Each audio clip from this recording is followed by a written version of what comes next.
خشوع کیا ہے کہ انسان سجدہ کرنے کے بعد سجدے سے سر تو اٹھا لے بٹ اس کا دل ابھی تک سجدے میں ہے. انسان مسجد میں نماز پڑھ کے وہ مسجد تو باہر نکل آئے اور اپنے بزنس میں آ جائے، اپنے آفس میں آ جائے، بٹ اس کا دل ابھی تک مسجد میں ہی ہے. خشوع is when you raise up your hands in dua and you make dua to Allah subhanahu wa ta'ala and then you lower your hands and move away، اپنے کام شام کرنے کے لیے جاتے ہو بٹ آپ کے دل کے جو ہاتھ ہیں نا وہ ابھی تک اٹھے ہوئے ہیں. آپ قرآن پڑھ رہے ہو اور آپ نے قرآن پڑھ کے رکھ دیا اس کو اور آپ چل پڑے اپنے کام کے لیے، بٹ آپ کا دل قرآن کے ساتھ ہی ابھی تک جڑا ہوا ہے اور وہ ابھی تک وہاں سے ہٹا نہیں ہے. This is خشوع. It is the action of heart. Yes, you do business, you do your job, you do exercise, you live an upright and kamal ki life, you buy and sell, but there's an inside caller. Your heart is always making dua to Allah subhanahu wa ta'ala کہ یا رب میں نے تیرے احسانات اور تیرے انعامات کا حق ادا نہیں کیا.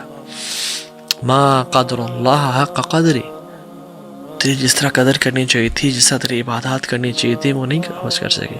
اور یا اللہ لا حول ولا قوت الا باللہ، میرے اندر کوئی طاقت نہیں ہے، میرے اندر کوئی خیر نہیں ہے سوائے تیرے کہ تو خیر نصیب کر دے. So your heart is humbled, گرا ہوا ہوتا ہے، اس کو اپنی حقیقت کا اندازہ ہے، اس کو رب کی بڑائی کا اندازہ ہے.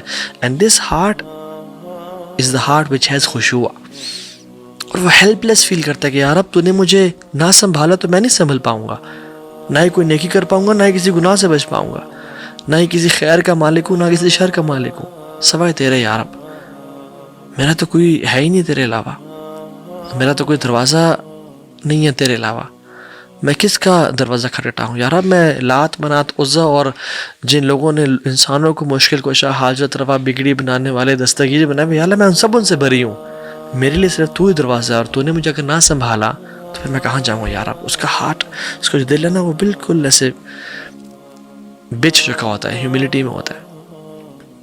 اور یہ جو چھوٹی سی ایگزامپلس دی ہیں میں نے تھوڑی سی، اگر ہم نے ان کو ایکسپیرینس نہیں کیا تو ہم نے آج تک خشوع ایکسپیرینس نہیں کیا. اینڈ ہماری عبادات صرف آج تک عادات ہی رہیں،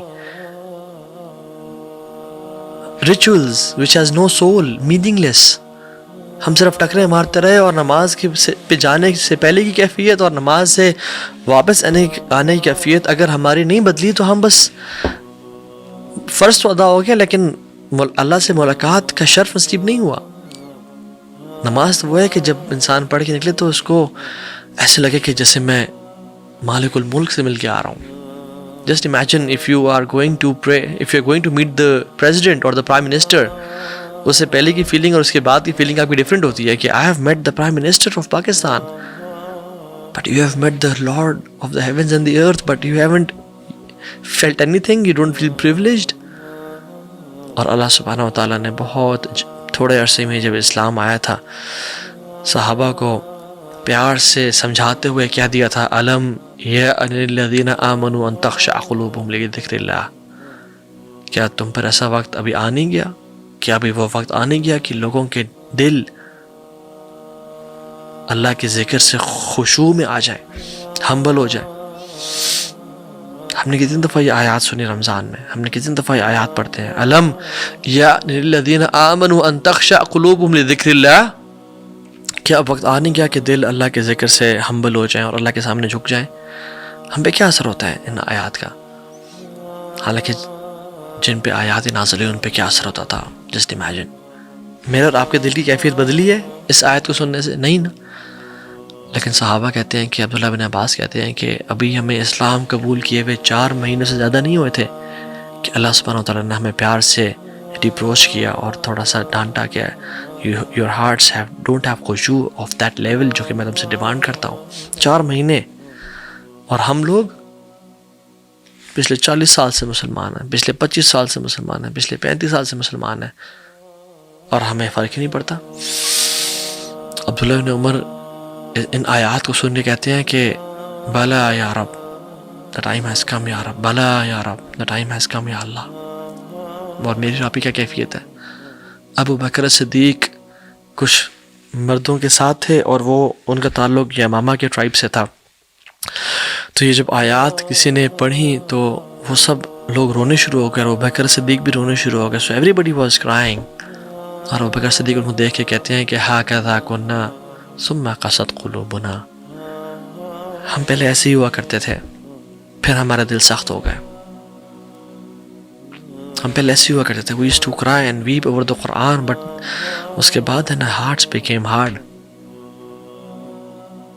خشوع, اس کو سمجھتے ہیں ذرا. خشوع in Arabic linguists it means humbling yourself, something which is low, something which is still, جو نیچے ہو, وہ رکی ہوئی ہو, which is not moving, which is humble. اس لیے اللہ تعالیٰ قرآن میں قیامت کے دن کے بارے میں کہتے ہیں کہ چیخ و پکار ہوگی, لوگ لڑ جھگڑے ہوں گے, لیکن اللہ سبحانہ وتعالیٰ جب آئیں گے وَجَاءَ رَبُّكَ وَالْمَلَكُ صَفًّا صَفًّا, اللہ سبحانہ وتعالیٰ جب تشریف لیں گے تو کیا ہوگا؟ وَخَشِعَتِ الْأَصْوَاتُ لِلرَّحْمَنِ فَلَا تَسْمَعُ إِلَّا ہَمْسًا, لوگوں کی آوازیں پست ہو جائیں گی. فَلَا تَسْمَعُ إِلَّا ہَمْسًا, تو لوگ کچھ نہیں سن پائیں گے ایکسیپٹ قدموں کی چاپ. وَخَشِعَتِ الْأَصْوَاتُ, آواز نیچے ہو جائیں گی, مدھم ہو جائیں گی, دبی ہوئی ہو جائیں گی. یعنی سم تھنگ وچ از لو, جو نیچے گر چکی ہے, بالکل کم ہو چکی ہے. اللہ تعالیٰ قیامت کے دن کے بارے میں کہتے ہیں خش عن ابصارہم, ان کی آنکھیں گری ہوئی ہوں گی, یعنی آنکھیں فزیکلی تو نہیں گری ہوں گی بٹ نیچے دیکھ رہے ہوں گے, وہ جھکی ہوئی ہوں گی. یخرجون من الاجداث کانہم جراد منتشر, وہ ایسے ہوں گے اپنے قبروں سے ایسے نکلیں گے جیسے پھیلی ہوئی ٹڈیاں ہوتی ہیں. خش عن ابصارہم, ان کی آنکھیں جھکی ہوئی ہوں گی. سم تھنگ وچ از لو, جو جھک جاتا ہے, جو پست ہو جاتا ہے, جو مائلڈ اور میلو ہو جاتا ہے. اور اللہ کے انبیاء جو تھے یدعوننا رغبا ورحبا, وہ ہمیں پکارتے تھے out of hope and fear. وکانوا لنا خاشعین, اور ہمارے سامنے خشوع اختیار کرنے والے تھے. اور اللہ کے بندے جو خشوع اختیار کرتے ہیں ان کے دل کی حالت تو اللہ بہتر جانتا ہے, جس کے بارے میں آج ہم بات کریں گے. ان کی فزیکل اپیرنس کیسی ہے, وہ فزیکلی کیسے ہوتے ہیں. وعباد الرحمن الذین یمشون علی الارض ہونا, اللہ کے جو بندے ہیں نا وہ زمین پہ کیسے چلتے ہیں؟ ہونا, ہمبل ہو کے. کیوں؟ کیونکہ ان کے دل کے اندر خشوع ہے, تو وہ ان کے لمز پہ, ان کے جسم پہ ظاہر ہوتا ہے. وہ they don't walk the millionaires walk, they don't walk with proud اور ہاتھوں کو ہلاتے ہوئے اور ایسے چلتے ہوئے. they're not like that. So in Arabic linguistically it is being humbled and low and still. اور اس کا اسلام میں لغوی معنی کیا ہے؟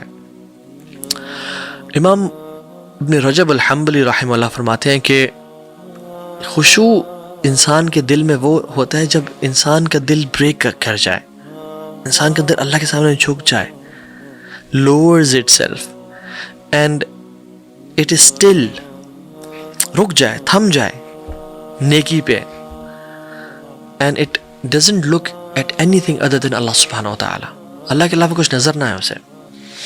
اور جب دل میں خشوع داخل ہوتا ہے تو پھر جوارح پہ, یعنی ہمارے ہاتھوں اور آنکھوں اور کانوں پہ اس کے اثرات نظر آتے ہیں. اور یہ بھی یاد رکھیں کہ ڈیفینیٹلی ہمارے فزیکل ایکشنز کا اثر بھی ہمارے دل پہ ہوتا ہے. اگر انسان نماز میں اس کو رونا نہیں آ رہا اور وہ ایکٹ کرتا ہے رونے کا, تو پھر شاید اس کے دل میں بھی خشوع آ جائے. But in fact in the reality دل جو ہے نا وہ اینکر ہے خشوع کا, دل سے خشوع پھوٹتا ہے. It's vice versa. بٹ دل یہ مصدر ہے, یہ مقصد ہے جہاں سے خشوع نکلتا ہے. Just imagine the picture of a man جس کو ابھی کینسر ڈائگنوز ہوا ہے, والعیاذ باللہ, اس کو ٹیومر ڈائگنوز ہوا ہے, اور اس کو ڈاکٹرز نے کہہ دیا کہ تم بس 4th اسٹیج میں ہو, لاسٹ اسٹیج میں ہو اپنی لائف کے, اور تمہارے پاس صرف یہ آخری 2 ہفتے ہیں. امیجن وہ کیسے ڈاکٹر سے بات کر رہا ہوگا, امیجن وہ کس طرح سے ڈاکٹر سے ایڈوائز لے رہا ہوگا. کیا وہ ایروگنٹ ہوگا, روڈ ہوگا, اپنا آپ کو سمجھتا ہوگا؟ امیجن ایک شخص جو مقروض ہے, جس نے قرض لیا ہوا ہے اور وہ قرض کافی عرصے سے ادا نہیں کر سکا اور ڈیو ڈیٹ پاس ہو گئی ہے, اور جس نے پیسے دیے تھے اس کو سامنے بیٹھا ہوا ہے. اور امیجن وہ کیسا ہوگا. امیجن جو چوری کرتے ہوئے پکڑا گیا کسی اپنے جاننے والے گھر میں, یا کسی کے بھی گھر میں گھسا ہوا تھا, اور وہاں پولیس نے اس پہ ریڈ کر لیا اور وہ پکڑا گیا ہے, اور لوگ کہتے ہیں اوہ تم تو بڑے نیک شخص تھے, تمہیں کیا, تم نے چوری کرتے تھے, یہ تم ڈکیٹ تھے, امیجن وہ کیسا شخص ہوتا ہے. امیجن ہسبینڈ جو اپنی وائف پہ سے بڑی محبت کا دعویٰ کرتا تھا اور وہ چیٹ کرتا ہوا پکڑا گیا ہے. امیجن دیٹ پرسن کیسا ہوگا وہ. انسان ہمبل ہوتا ہے, ایروگنٹ نہیں ہوتا. اور ایک مسلمان کیسا ہوتا ہے اپنے رب کے سامنے, اس کو پتہ ہے کہ جس ذات کے سامنے میں کھڑا ہوں, نماز سے چھوڑیں, جس ذات نے مجھے پال رہا ہے, مجھے ہر چیز عطا کی ہے اور اکیلے کمرے میں ہے, وہ کیا گناہ کرے گا. اس کے سامنے ہمبل ہوگا کہ یار اب تیرے اتنے احسانات ہیں مجھ پہ. اینڈ وہ ملینئرز واک نہیں کرتا پھر لوگوں کے سامنے, یا وہ گناہوں میں انوالو نہیں ہوتا. اس کا دل بالکل احسانات کے بوجھ کے تلے دبا ہوا ہوتا ہے. And let me talk about some gifts of خشوع ود یو. پہلی بات تو یہ ہے کہ الحمدللہ ہماری امت پھول اور پھیل رہی ہے, ہمارا نمبر انکریز کر رہا ہے, مساجد میں تعداد بڑھتی جا رہی ہے. ابھی تو رمضان میں دیکھیں گے کہ مزید لوگ آئیں گے اور مساجد کی تعداد بڑھ جائے گی الحمدللہ. باہر کے ممالک میں تو میں نیوز پڑھا تھا کہ چرچز کو الحمدللہ مساجد میں کنورٹ کیا جا رہا ہے. unlike other religions, Islam is growing الحمدللہ. کچھ چرچز کو تو ان کے پاس خرچہ نہیں ہے ان کا اٹھانے کے لیے, ان کو کلب میں یا کسی طرح کی اسپورٹس ایکٹیویٹی میں بدلا جا رہا ہے. But the question is, how many of us have khushu in our hearts? How many of us have that humbleness towards Allah subhanahu wa ta'ala? Huzaifa بن یمان رضی اللہ عنہ کہتے ہیں کہ پہلی چیز جو اس امت سے